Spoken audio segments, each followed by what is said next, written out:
Hi, I'm Martin Pring. They say that a picture is worth 1,000 words, but I say that a chart is worth 1,000 pictures. And that's because charts in the financial markets often scream out very important messages that an important or significant trend reversal has taken place or is about to take place. Each month I publish a newsletter called the Intermarket Review, and each issue contains what I call the chart of the month. And that features a market that I think has just turned or is about to turn. So this series of videos aims at presenting these charts of the month. So if you're interested in them, please hit the subscribe button and you'll be brought up to speed on a regular basis. So without more ado, let's go to the chart room and see what's in store this month.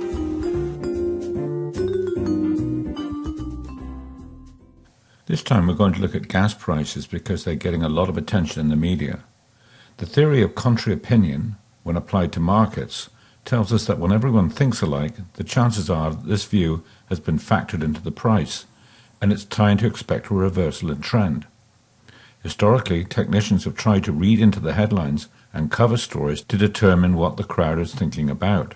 Right now, it appears to me as if everyone is aware of the seasonality of gas prices, and almost guaranteeing a rise when the question is no longer whether, but when and by how much will a specific market rise or fall. It's usually time to expect a turn. Right now we have a new tool, Google Trends, where we can dial up a subject or a market and see its level of interest on the web.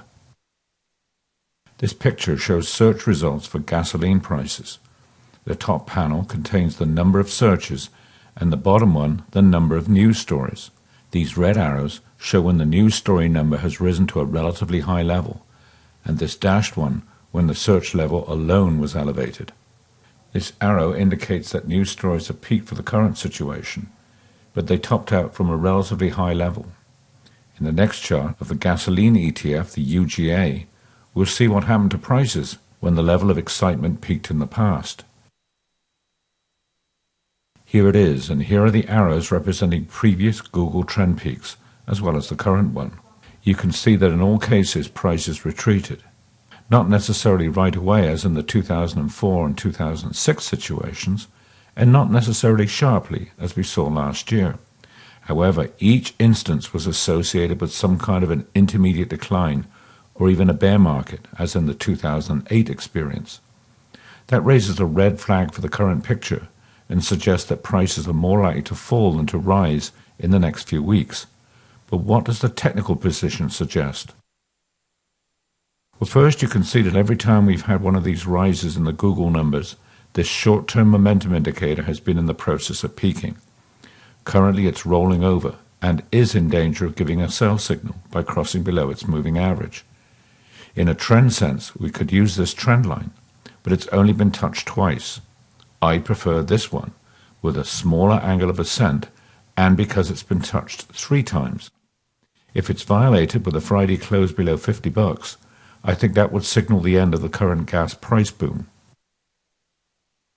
But for those of you who are more impatient, an initial signal would come from a violation of this line, because it would almost certainly complete a top in these momentum indicators as well as the price itself. That line, by the way, is slightly higher than $55, and the basis is a daily close.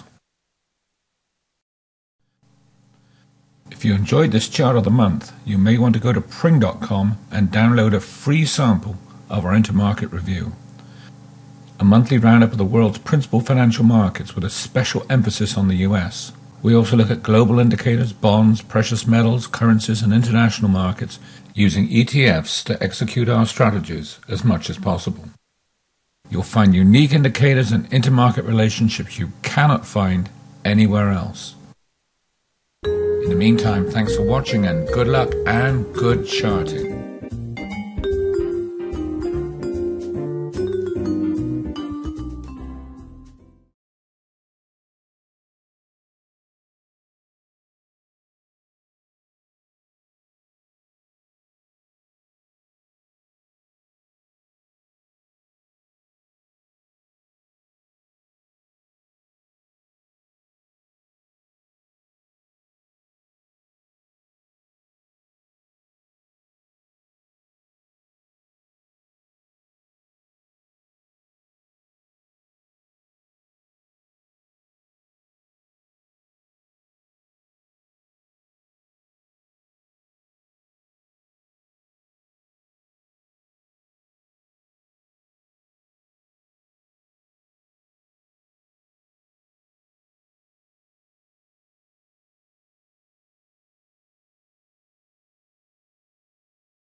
the meantime, thanks for watching and good luck and good charting.